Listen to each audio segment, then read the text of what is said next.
Have you ever read a book that you absolutely loved and hated at the same time, and at some point you wanted to throw across the room, and you stopped reading for 3 months because it impacted you so much? Yeah, we're going to talk about a Game of Thrones.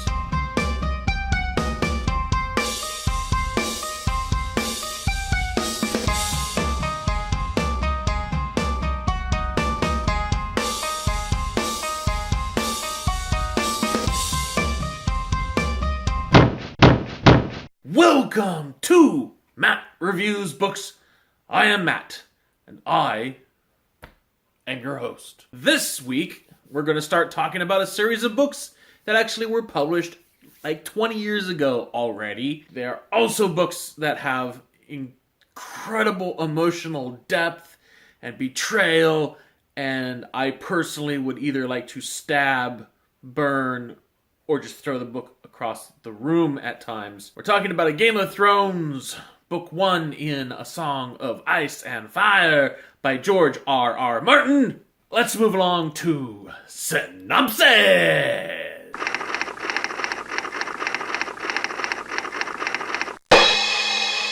Let's start off real simple. We start in the prologue, not even the actual story, but the prologue. We're in the deep north, way north. That's sort of the unincorporated part of Westeros, which is our fictional world. We get introduced to the Starks. The Starks are the family, their noble family, and we've got Ned and Catelyn and their kids, Robb, and Bran, Rickon, the daughters, Sansa and Arya, with, of course, the bastard son, Jon Snow. And Ned Stark, the head of our household, he's friends with the king, and the king has come up from the south to ask him to be his right-hand man, basically, to enforce the king's law, to be the hand of the king. And at that point, basically, everything starts to go wrong. The moment that King Robert Baratheon comes through the gates of Winterfell, you don't really know it, but it starts to unravel from really that point on. From that main family, the Starks, we have four primary families that are also sort of parallel with the main story arcs.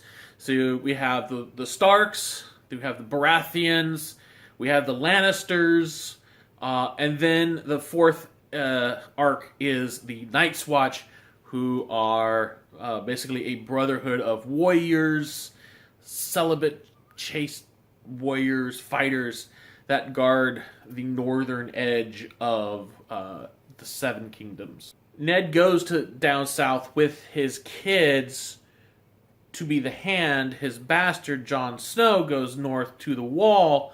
I guess I'm not really giving anything away. Ned dies. And from that point on, we start really seeing everything comes unraveled, and there becomes a civil war. Different people claiming the throne. Oh yeah, that's right. Robert also dies. So let's get on to my thoughts.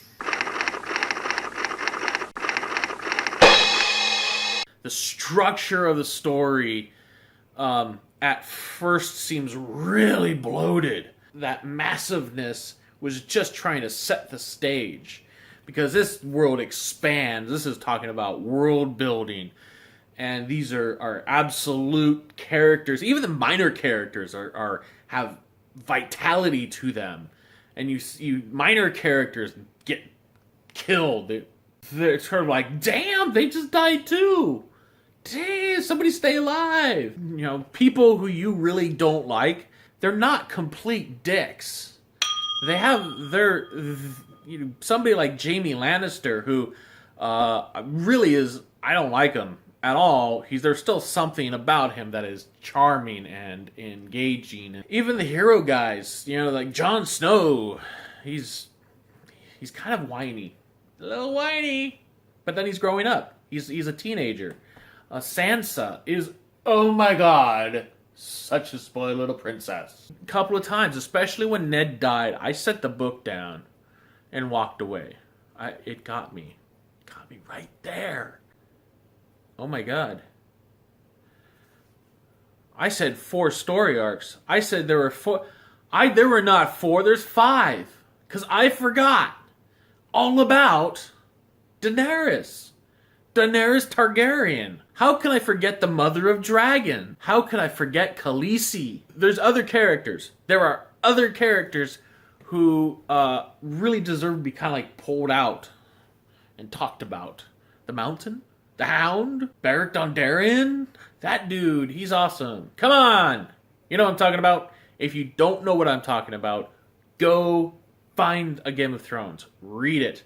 I don't care if it takes you 6 months.